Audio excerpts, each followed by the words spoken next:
Olá novamente, bem-vindos à nossa quarta aula de Introdução à Filosofia da Economia. E agora a gente vai discutir um pouco da relação entre ética e economia. Lembre-se que na primeira aula a gente discutiu, desculpa, lembre-se que a gente discutiu anteriormente que a economia pode ser vista como uma ciência normativa também. Hoje a gente vai discutir a importância da concepção de bem-estar para a economia. Geralmente, economistas tendem a empregar a concepção de bem-estar para fazer avaliações. E aqui está uma certa relação com a ética e também com o que a economia deveria fazer, né? Isso do ponto de vista normativo da economia. Então, hoje a gente vai ver quais são as concepções de bem-estar disponíveis no mercado, qual é a concepção de bem-estar que os economistas mais aceitam, o problema de aceitar tais concepções e se a economia deveria, né, como a gente já discutiu em partes, né, ser normativa. Então vamos lá, os resultados econômicos e as instituições, os processos e qualquer outra coisa que envolva, né, a produção, o consumo e todos os fenômenos econômicos, né, eles podem ter resultados melhores ou piores de várias maneiras diferentes, é claro. Né, alguns resultados podem melhorar as vidas das pessoas ou piorar, alguns outros podem ser menos ou mais iguais, ou menos ou mais desiguais. Outros podem restringir a liberdade individual mais severamente, ou não. Então, pensem simplesmente, por exemplo, que alguns processos econômicos podem ser totalmente desiguais, como a distribuição de renda, né? Alguns processos políticos podem ser totalmente censuráveis do ponto de vista da liberdade, já que diminuem a liberdade humana. Né? Só que, do ponto de vista econômico, os economistas costumam avaliar os resultados exclusivamente em termos de bem-estar. Mas a pergunta é, então, por que a gente avalia em termos de bem-estar e não de qualquer outra métrica, diga-se de passagem? Porque há diversas métricas. A liberdade é uma delas, né? A igualdade é outra delas, né? E a dignidade humana é uma outra métrica. Então, por que a gente usa em economia, ou melhor dizendo, porque os economistas usam o bem-estar, né, como uma métrica para avaliar os resultados de certos processos econômicos ou de certas instituições e assim por diante. Né? Então, primeiro, os economistas eles se concentram no bem-estar, e essa daqui é justificativa, né, porque eles acreditam que a economia fornece um excelente conjunto de ferramentas para abordar questões de bem-estar e porque eles esperam que as questões sobre o bem-estar possam ser separadas das questões sobre a igualdade, liberdade ou justiça. Ou seja, é como se discutir o que gera bem-estar ou o que deixa de gerar bem-estar é uma coisa, e discutir como manter a igualdade, promover a liberdade ou a justiça é outra coisa. Essa daqui é uma concepção de economistas. Haja visto que na filosofia há diversos defensores de que as coisas andam em conjunto, né? Ou seja, que aumentar a liberdade aumenta o bem-estar, que mantém a igualdade, mantém ou aumenta o bem-estar e assim sucessivamente. Eu sou um deles, né? Eu defendo que as coisas andam juntos, que os requerimentos de bem-estar, os requerimentos de igualdade, liberdade e justiça andam juntos, né? Então repare que filosoficamente, né, os economistas eles não tendem, primeiro, né, a pensar que não há outras coisas que possuem relevância além do bem-estar, certo? Não é assim, tipo, só o bem-estar vale, whatever, o resto pouco importa. Né? Não, eles tendem a priorizar o bem-estar porque eles pensam que no conjunto econômico deles eles conseguem ler o bem-estar bem, né? Ou eles conseguem dizer o que é o bem-estar bem, né? Como por exemplo na visão preferencialista que nós vimos sobre os fatores causais das nossas ações. Então, uma segunda observação importante: é um problema em aberto na filosofia, né? Se os requerimentos de promoção de bem-estar, igualdade, liberdade e justiça estão ou não em conflito, certo? Filósofos como John Rawls argumentam que a promoção do bem-estar e a manutenção da justiça são dois requerimentos distintos, ou seja, é como se fossem duas ordens completamente distintas, né? E que seguir um não satisfaz o segundo, e seguir o segundo, da justiça, não satisfaz o primeiro. A grande parte do meu trabalho filosófico, e desculpem os parênteses para falar sobre o meu trabalho filosófico, é mostrar justamente ao contrário, né? Que os requerimentos de bem-estar e de promoção do bem-estar e geração dele são concomitantes, ou eles podem conviver tranquilamente bem com os requerimentos de justiça, liberdade e igualdade, que as coisas não andam separadas. Economistas acreditam que andam separadas, assim como vários filósofos, nomeadamente Ronald Dworkin, Robert Nozick, John Rawls e alguns outros, né? Por outro lado, aqueles que concordam que as duas coisas podem andar junto, entre os utilitaristas, nós temos o próprio John Stuart Mill, né, no século XIX, Jerome Bentham, o Richard Brandt, no século XX, né, o Roger Crisp e alguns outros, certo? Então, aqui, economistas priorizam o bem-estar porque eles acham que a teoria, ou eles pensam, melhor dizendo, ninguém acha nada, né? Eles pensam que as teorias econômicas, elas ajudam a entender e a medir até mesmo o bem-estar das pessoas. Então, uma série de ferramentas em economia, né, que nos ajudariam até mesmo a definir o que é o bem-estar humano. Né? Então, em axiologia, né, que é a parte da filosofia que estuda o que possui valor intrínseco, né, o bem-estar é um dos principais candidatos a ser possuidor de valor intrínseco, né? O que é possuir valor intrínseco? É algo que é bom para nós não instrumentalmente, ou seja, que nos beneficia não instrumentalmente. Aquilo é bom por si mesmo, não serve como instrumento para outra coisa, e mesmo que servir como instrumento para outra coisa, pouco importa, ele continua valioso. Quais são os candidatos que nós temos em filosofia, né? O bem-estar é um candidato, a dignidade humana é outro candidato, as capabilities, a tese desenvolvida pela Amartya Sen e a Martha Nussbaum, também é outro candidato, e algumas outras coisas são candidatas, certo? Então, a gente vai tomar só o bem-estar como candidato central, né? Por quê? Porque é o que importa para a economia, ou melhor dizendo, é o que os economistas se importam, né? Então, há três grandes modelos teóricos para tentar explicar o que é o bem-estar. E aqui eu vou apresentar brevemente cada um deles, certo? São os três principais modelos teóricos, mas há mais modelos, né? No final da aula, eu vou dar algumas indicações sobre o que vocês podem ler acerca dos modelos do bem-estar, que explicam a natureza e o valor do bem-estar.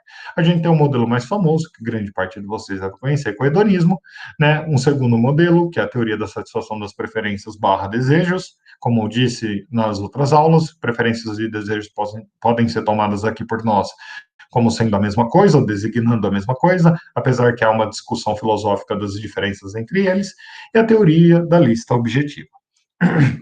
Então, eu vou formular cada uma dessas propostas e dar uma explicação de cada uma delas. Lembrem-se, essas explicações são muito gerais e elas não acertam uma teoria específica. Por exemplo, o hedonismo tem pelo menos 4 variações, a teoria da satisfação das preferências tem pelo menos 4 variações, e a teoria da lista objetiva tem diversas variações. Diversas, eu não consigo nem contá-las, né? Mas há muitas variações. Eu quero mostrar para vocês onde está a discussão do bem-estar, para que a gente entenda depois como que ela se encaixa com a economia e qual é a relevância, para que no final a gente possa tentar defender que a economia deve sim se preocupar na promoção do bem-estar, ou seja, escolher o bem-estar, ou melhor dizendo, eleger o bem-estar como um estado fim, um objetivo para qual a economia deve ser desenhada.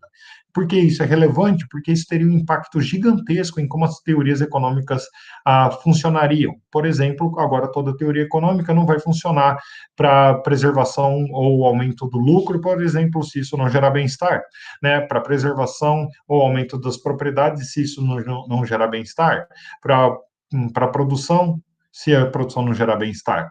Então, tudo seria planejado, por assim dizer, em economia, se gera bem-estar, né? Para o bem-estar. Isso faz economia normativa, né? Ela está dando uma direção para a gente. Então, vamos ver cada uma das formulações e depois a gente volta a esse ponto. Paciência. Então, primeiro, né? O hedonismo é a tese que é considerada a tese mais simples, né? E simples aqui não é ruim, muito pelo contrário. Em filosofia, a gente preza pela simplicidade, simplicidade tem elegância teórica, e é muito mais fácil da gente aceitar certas ideias, porque elas são simples, em vez de ideias muito mais complexas, que envolvem muitas coisas difíceis de aceitar. Então, o hedonismo, como eu já disse, ele foi formulado claramente pelo Jerome Bentham, mas muito provavelmente a gente tem proto-hedonismos desde Epicuro, né? E passando por outros filósofos, como Hudson, e desembocando na teoria hedonista claramente do Jeremy Bentham, né? Então, a teoria hedonista é uma teoria simples, como eu disse, ela diz o seguinte: o que nos beneficia não instrumentalmente, ou seja, o que tem valor em si mesmo, é o prazer, portanto, o prazer é constitutivo do bem-estar, né? E o Jeremy Bentham adicionaria mais um elemento aqui, né? O prazer e a ausência de dor.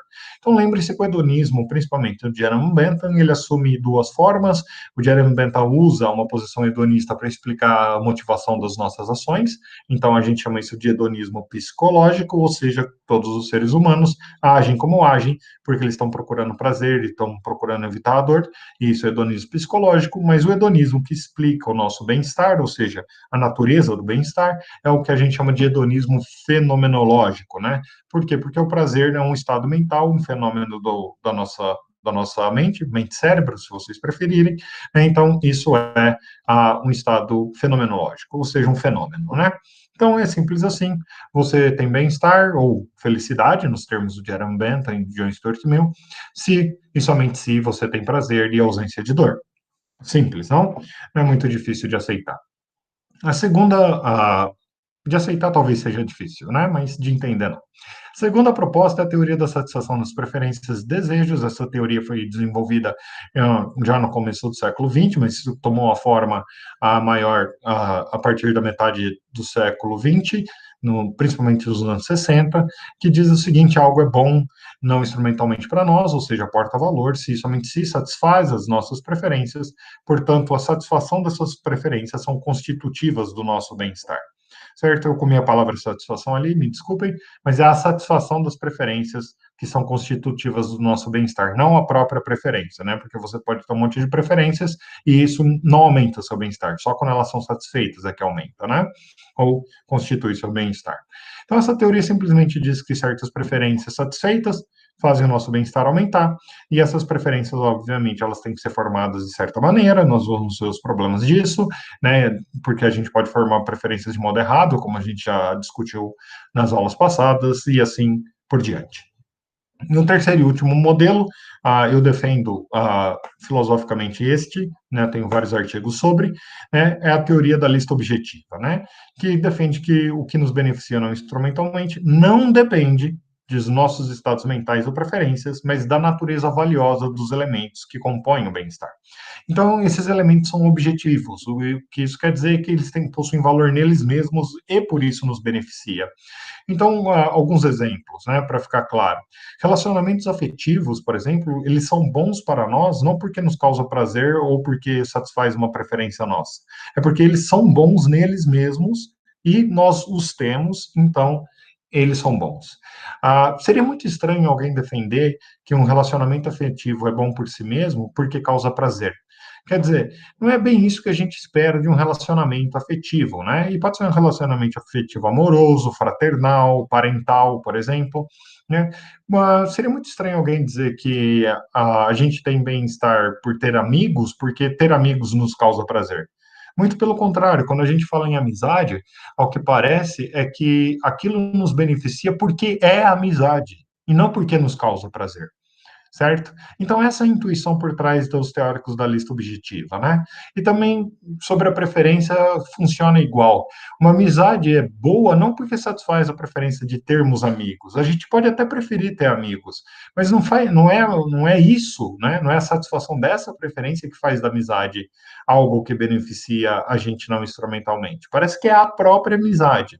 Então, isso quer dizer que a amizade deve ter alguma coisa, uma propriedade, que a gente em filosofia chama propriedade fazedora de bondade, ou good maker property, que é em inglês, então uma boa tradução em português, né? Tem alguma coisa nela que faz ela ser boa para a gente.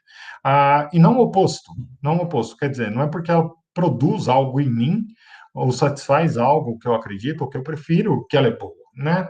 Parece que as explicações do hedonismo e da teoria da satisfação das preferências às vezes estão invertidas, né? Então parece que a coisa é boa e por isso me causa prazer, e não ao contrário, me causa prazer, logo essa coisa é boa, né? Então essa é a intuição por trás da teoria da lista objetiva. Mas eu não quero defender nenhuma delas aqui, certo? Se vocês estiverem curiosos para saber o que eu defendo, entre em contato comigo, que eu posso indicar os meus artigos e de vários outros filósofos que defendem posições parecidas com a minha, né? Então, tá, ok.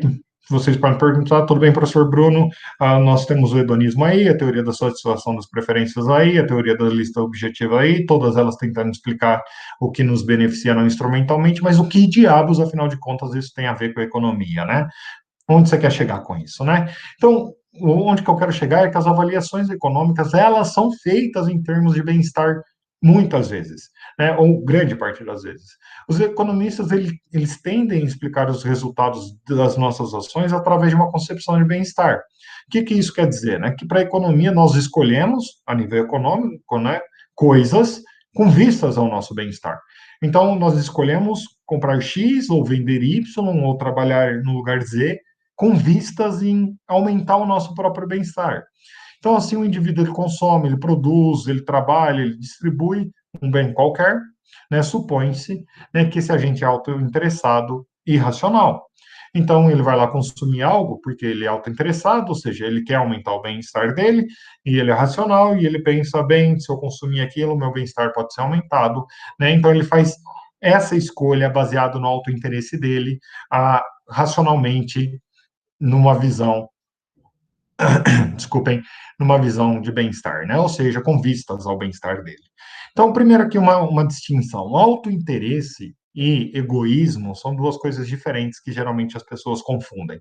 Autointeresse é eu quero promover os meus fins, por assim dizer, ou seja, as minhas escolhas ou aquilo que eu penso que é bom para mim, mas eu não interfiro na vida daqueles que produzem ou buscam as mesmas coisas, né? E também não os prejudico, né? Egoísta é a pessoa que procura, sim, promover as coisas que lhe interessam, às custas dos outros, se for necessário, né? Isso é um egoísta, que é diferente do autointeressado, que não promove seus próprios fins à custas dos outros. O egoísta pode promover, sim, ou aceita que é moralmente relevante, ou, desculpem, moralmente permissível, produzir os melhores resultados para ele às custas dos outros. Então, a pergunta aqui é o seguinte: bem, economistas fazem avaliações de comportamento de pessoas com uma concepção de bem-estar, pensando que essas pessoas são racionais e autointeressadas e agem no mercado ou na economia de forma geral, com vistas ao seu próprio bem-estar. Mas qual das três concepções de bem-estar a economia emprega? Né? Qual das três ela emprega? Né? A grande parte dos economistas, eles empregam a visão do bem-estar em termos de satisfação das preferências. Né? Alguns poucos em termos de prazer, certo? Não há consenso entre economistas sobre isso. Alguns poucos empregam hedonismo, mas a maior parte emprega a satisfação das preferências. Enquanto filósofo da moralidade, né, minha especialização em ética e filosofia política, eu tenho, obviamente, grande interesse em filosofia da economia, né, porque não se faz a filosofia política sem entender de economia e de como a economia deveria funcionar. Eu tendo a pensar que economistas deveriam mudar o eixo deles de avaliação de termos de satisfação de preferência para termos de lista objetiva, certo? Mas essa é uma tese filosófica minha. E aqui eu estou para introduzir vocês ao que está sendo discutido hoje em dia em economia. Então, uma observação só antes da gente continuar, né? Então, observe-se que igualar o bem-estar à satisfação das preferências não é igualar o bem-estar a qualquer sentimento de satisfação. Porque você pode ter qualquer sentimento de satisfação sem ter preferência, né? Então, você pode ter um sentimento bom por alguma coisa, né? Isso não é satisfação de preferências, né? Se o bem-estar pode ser medido pela satisfação de preferências, então uma pessoa ficará melhor se o que ela prefere acontecer, independente dessa ocorrência deixar o agente satisfeito ou não. Ou seja, você pode preferir algo que não te cause uma sensação boa. É isso que eu estou querendo dizer no final. Você pode preferir algo que não te cause necessariamente uma sensação boa. Pode não causar sensação nenhuma, diga-se de passagem. Simples assim. Você simplesmente prefere certas coisas e você não tem sensação de satisfação, né, no sentido de uma fruição interna de prazer. Você não tem essa fruição interna de prazer para teóricos da satisfação das preferências, certo? Há um tipo de hedonismo que a gente chama de hedonismo de preferências, né? Hedonismo de preferências é a tese segundo a qual o bem-estar humano é composto por estados mentais prazerosos que são causados por satisfação de preferência, certo? Teóricos da satisfação de preferências dizem que o bem-estar é aumentado e incrementado pela própria satisfação de preferências, não importando se te causa prazer ou não. São duas teses distintas, reparem nisso. Então, os economistas, eles tomam a segunda tese como a tese paradigmática para fazer avaliações, em termos de satisfação de preferências e não de hedonismo de satisfação de preferências. Então, o que importa é a satisfação das preferências e a gente fica melhor se a gente tem aquilo que a gente prefere, né? A nossa vida melhora, independentemente disso causar prazer ou desprazer, ou o estado neutro em nós. Tenham isso em mente, há uma grande diferença nessas coisas. Então, os economistas, de forma geral, entendem que as avaliações devem ser feitas em termos de satisfação de preferências, né? Então, uma vez que a economia dominante atribui uma ordem de preferências consistente a todos os agentes, então lembre-se, né, uma visão preferencialista supõe que os agentes conseguem fazer uma ordem consistente de preferências, né? Então, isso é uma suposição, né? E uma vez, né, que os modelos mais específicos normalmente consideram os agentes bem informados e com interesse próprio, ou seja, autointeressados, é fácil para economistas aceitarem a visão de que um agente individual A preferirá X a Y, se somente se X for de fato melhor do que Y para A, ou seja, satisfaz sua preferência. Esse é um ponto onde a teoria positiva se transforma em teoria normativa.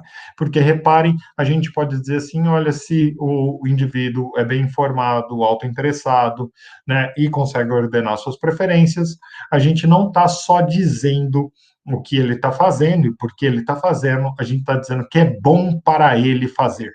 E falar bom para ele é valorativo. E se é valorativo, tem caráter normativo.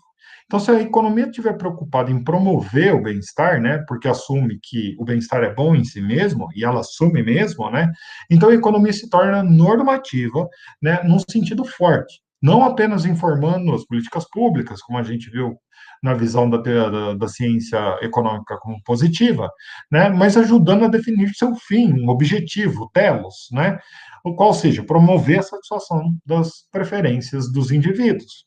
Então, se a economia aceita esse tipo de coisa, e é uma visão substantiva do bem humano, né, ou seja, daquilo que nos beneficia, então ela se torna agora uma teoria normativa forte, certo? Ela não é uma teoria normativa fraca. Ela está dizendo assim, há uma coisa boa, que é a satisfação das preferências, ela é boa, né, seja lá porque for, ela tem uma propriedade fazedora de bondade, né? Preferências revelam o que racionalmente nós decidimos ter, e esse tipo de coisa, e portanto isso gera bem-estar. Então, a gente pode dizer que o indivíduo, que o João prefere comer feijão a comer arroz, se somente se comer arroz, comer feijão faz de fato melhor, né, do que faz algo melhor no João do que comer feijão, por exemplo. Então a gente está falando de valor, certo? De valor. Ah, algumas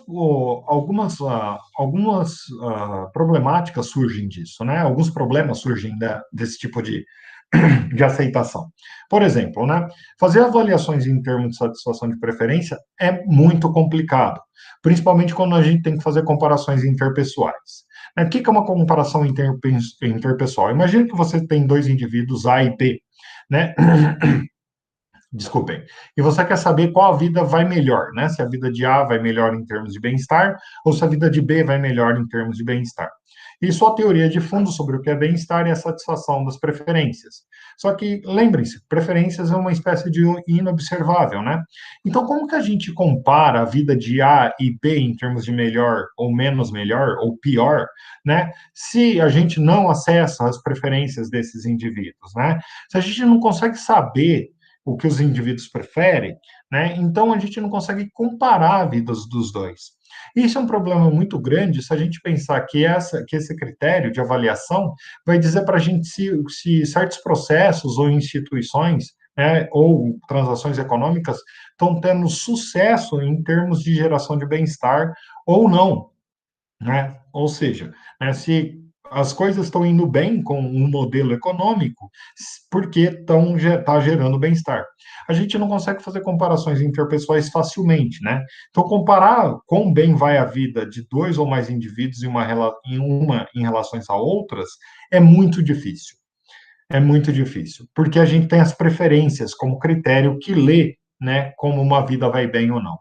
E o problema maior, se a gente não conseguir saber qual vida vai melhor, né, do A ou do agente A ou do agente B, né, a gente não consegue avaliar se a sociedade vai bem ou não, porque a gente não sabe o nível de bem-estar dessa sociedade. Né? E mais do que isso, a gente não consegue informar as políticas públicas, né, que pretendem melhorar a sociedade. Então, o economista, mesmo que ele não queira ser normativo, né, mesmo que ele pense que a economia é positiva, se ele assumir que as avaliações dele têm que ser em termos de bem-estar, e bem-estar tem que ser lidas em termos de satisfação de preferências, e ele não consegue fazer comparações entre os indivíduos, ele não consegue informar as políticas públicas que pretendem melhorar a sociedade. É por isso que o problema dos inobserváveis é gritante, né? Porque preferências são inobserváveis e reparem, se a gente não conseguir identificar que elas foram satisfeitas, a nossa informação relevante para dirimir várias coisas com a política pública, ou mesmo a economia, se a gente tomar ela como normativa, não funciona. Ponto final, ela não vai funcionar. Isso é um problemaço, né? Comparações interpessoais de utilidade, que esse é o nome técnico que se dá a esse tipo de comparação, né? Esse problema vem sendo enfrentado pelo menos, desde o Jerome Bentham, passando pelo John Stuart Mill, Davi Ricardo, Jevons, Menger e outros economistas do século XIX e do século XX. E até hoje ela causa grandes problemas. Nós já tentamos explicar a satisfação de preferências de vários modos, né? De vários modos.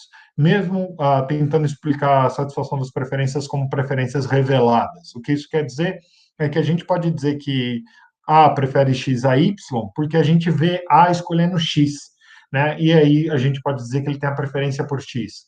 Mas tem uma série de outras coisas em volta que podem levar A escolher X que não uma preferência dele. Como, por exemplo, pode ter apenas X e Y a ser escolhido, e ele não prefere nenhum dos dois, mas ele também não consegue ficar indiferente, ele tem que pegar um dos dois. Então ele pega X, por exemplo. Isso não é uma preferência informada, não no sentido forte, né, do termo como os economistas pensam. Né? Não é interesse de A escolher X nem Y, mas ele não pode deixar de escolher. Pensa numa pessoa que está morrendo de fome, né? E dão a ela a escolha de comer duas coisas péssimas, né? E ela vai escolher entre aquelas duas coisas péssimas, porque a preferência real dela não é comer uma coisa péssima X ou uma coisa péssima Y. A preferência real dela é não morrer de fome. Então, essa preferência real dela não é lida na escolha, porque quando ela faz a escolha, a gente só consegue ver a escolha. E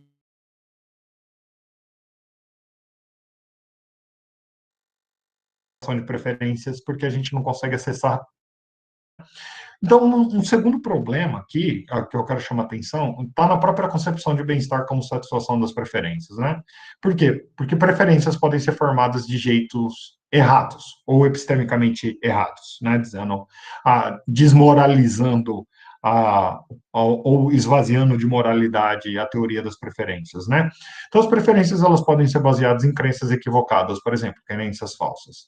As pessoas podem preferir sacrificar seu próprio bem-estar por algum propósito que valorizam mais, né? Como uma mãe que deixa de comer para dar comida aos seus filhos, ou seja, ela pretere o bem-estar dela pelo bem-estar dos outros, e ela prefere fazer isso, né? Ela prefere sacrificar seu próprio bem-estar. Bem, mas se ela prefere fazer isso, então isso não quer dizer que ao sacrificar seu próprio bem-estar ela não deveria ter bem-estar? Não, obviamente ela não tem mais bem-estar, né? Isso é um problema. As preferências também podem refletir manipulações passadas ou distorções e influências psicológicas, que é o caso dos vieses psicológicos que nós temos, né? E manipulações também. As pessoas podem ser criadas, de certa forma, a terem certas preferências ao invés de outras, né? Um exemplo simples e um pouco risível, né? Por que tem tanto médico em família de médico, né? Porque muito provavelmente as pessoas são criadas a pensar que a medicina é uma ótima profissão, que a medicina paga bem, que a medicina traz autorrealização, e filhos de médicos viram médicas e médicos, e assim sucessivamente, né? Então, muito provavelmente, algumas dessas preferências, não estou dizendo que todas as pessoas têm preferências manipuladas assim, elas passam por manipulações não intencionais e não moralmente reprováveis, certo? Mas simplesmente ela cria essa distorção, ela não faz uma preferência própria. Quer dizer, uma preferência no sentido de, eu sou uma pessoa autointeressada no meu bem-estar, eu vou parar para refletir quais são as melhores informações que eu tenho para eu ser médico ou não ser médica, por exemplo, né? Além disso, né, um outro problema, né, a satisfação de preferências constitui o bem-estar, então os formuladores de políticas podem tomar as pessoas melhores moldando seus desejos. Ou seja, os políticos ou a classe dos formuladores de políticas podem manipular as pessoas a formarem desejos específicos ou preferências específicas, em vez de melhorar as condições deles, como a gente viu em N em exemplos da história. Né? Para dar um exemplo, por exemplo, um exemplo claro, na Idade Média e talvez hoje em dia, vários líderes religiosos de várias denominações defendiam que a pobreza, que provavelmente não produz bem-estar, né, é o que deveria ser buscado, ou se você estivesse nela, você não deveria buscar sair dela, porque aquilo lá era o melhor para você, dado que depois você ia ser salvo por Deus, ou viver no bem-estar no céu. Ou seja, essas pessoas com poder, elas manipularam os desejos ou as preferências dos indivíduos, de certo modo, a essas pessoas pensarem que estão em condições boas, ao invés de realmente estarem em condições melhores. Né? E isso ocorre até hoje em dia. Falta de informação mais manipulação faz as pessoas, ou fazem as pessoas, de modo geral, formarem preferências distorcidas. É por isso que há um requerimento de informação na formação da preferência. Você tem que formar a preferência baseada nas melhores informações possíveis. Né? Só que, de novo, né, esse pressuposto da informação perfeita é um pressuposto irrealista para a economia. Em filosofia, não há o pressuposto da informação perfeita, há o pressuposto da informação suficiente. Ou seja, é a informação suficientemente boa para você fazer uma escolha racional e formar uma crença racional. Né? Em economia, tem esse pressuposto irrealista, em filosofia, não, né, acerca da natureza do bem-estar. Então, além disso, um outro problema, não parece razoável que a política social deva atender a preferências extravagantes, porque há certas preferências que são meio malucas, né, e que a gente não deveria se preocupar com elas. Alguém pode ter a preferência de ter 5 Lamborghinis, isso não se aplica a uma política de Estado, quer dizer, você quer ter 5 Lamborghinis? Se vire para ter 5 Lamborghinis. O Estado não tem que te dar 5 Lamborghinis. Então, não tem como você dirimir uma política pública levando em consideração preferências extravagantes. Só que também é difícil, prima facie, ou melhor dizendo, a priori, né, separar as extravagantes das não extravagantes, certo? É claro que várias coisas são intuitivas e são extravagantes, mas algumas outras coisas não são tão extravagantes. Como, por exemplo, um colecionador de livros, ele pode ter a preferência de ter uma obra, a primeira edição de uma obra que é raríssima, porque ele quer salvar aquele livro, né, para as gerações futuras. E isso parece uma preferência nobre, né? Ou seja, parece uma preferência ótima de se cultivar, né? Mas será que a nossa responsabilidade, enquanto sociedade, né, através de políticas públicas, satisfazer a preferência desse indivíduo por ter aquela obra rara? Né? Então, assim, é um pouco difícil pensar agora o que é extravagante e o que não é extravagante. Por um lado, uma obra rara custa milhões de reais ou milhares de reais, por outro, manter essa obra num lugar seguro que possa ser usufruído pelas gerações futuras parece ser importante. Então, a gente satisfaz ou não satisfaz? Tem uma área meio cinza aí que a gente não consegue separar preferências extravagantes de preferências não extravagantes, certo? Então, se a economia está pegando a satisfação das preferências para avaliar e informar as políticas públicas, ela vai começar a ter esse monte de percalço, né? Porque as preferências não são formadas de maneira correta, ou porque elas são extravagantes, ou porque elas foram manipuladas.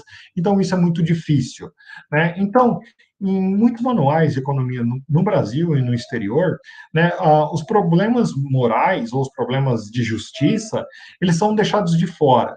Né? Então, a economia é pensada como positiva. Né? Então, por exemplo, os problemas de justiça distributiva, de combate à pobreza e promoção do bem-estar, eles são relegados às outras áreas do conhecimento humano, seja ciência política, seja filosofia, sociologia, etc. Né? Em outros termos, muito do que se ensina aqui no Brasil em economia e talvez nos Estados Unidos, na Grã-Bretanha, em países assim, é equiparável ao que a gente viu como economia positiva. E muito pouco ou nada acerca da economia normativa. Então, só um exemplo para vocês. Uma vez eu abri um manual de economia do Friedman. O Friedman é professor, ou era professor de economia do MIT, e tinha o tópico justiça distributiva. E aí tinha uma linha apenas nesse tópico. Assim, o problema da justiça distributiva é um problema filosófico que compete aos filósofos resolverem. Ponto final, acabou. É como se a economia não tivesse nada a dizer sobre como nós devemos distribuir os bens de uma sociedade, né? Mas aqui é a minha pergunta final, né? Mas não deveriam os profissionais da economia também serem responsáveis por tentar solucionar os problemas de justiça distributiva, de pobreza, de bem-estar, de promoção do bem-estar, dado que o impacto do sistema econômico é muito grande na vida das pessoas? Ou seja, tem mudanças radicais dado o sistema econômico. A resposta para essa pergunta, para alguns economistas, é sim, eles deveriam se preocupar. Um dos maiores economistas que se preocupam com isso, né, é o próprio Amartya Sen, Prêmio Nobel de Economia, por ajudar a desenvolver o IDH, o Índice de Desenvolvimento Humano, se eu não me engano, o nome dele de economia é de 1998. E o Amartya Sen, ele não é só um grande economista, também como um grande filósofo político, né? E ele defende, preto no branco, uma relação estreita entre economia e ética. O que isso quer dizer é que a economia sim deveria perseguir valores morais, né? E é essa relação entre economia e ética defendida. Então, pensem sobre isso, né? Será que a economia não deveria se esforçar a promover certas finalidades moralmente relevantes? Talvez não uma só, né? Mas mais de uma. O Amartya Sen é um dos grandes economistas e filósofos, é claro, que defende que sim, deveria. Mas a pergunta fica aí para vocês, pensem sobre isso. Então, para finalizar, algumas referências. Eu tenho um artigo introdutório sobre as 3 teorias do bem-estar que eu falei, né? Vocês podem encontrar ele na internet, é só colocar 3 teorias sobre o bem-estar, e a relação entre ética e economia é otimamente explorada, eu diria magistralmente explorada pelo próprio Amartya Sen, né, em sobre economia e ética e economia, pela Companhia das Letras, o livro é de 99, talvez seja difícil achar uma cópia física, sebos estão aí, e também ele tem um trabalho ótimo de 1970 chamado Bem-Estar Coletivo e Escolha Social, onde ele explora também as mesmas relações. Então, é isso. Eu espero que vocês tenham aproveitado o curso de alguma maneira, ganhado algumas informações e tenham agora um começo, né, um princípio de onde estudar e o que estudar em filosofia da ciência quando a gente está falando economia, né, de economia, ou estudar mesmo filosofia da economia, que não tem só problemas de filosofia da ciência relacionados, mas também tem ótimos outros problemas, principalmente problemas morais, principalmente a meu ver, né, já que eu sou um especialista em ética. Então é isso, muito obrigado, né, e tenha um ótimo curso. Até mais. A gente se vê em breve.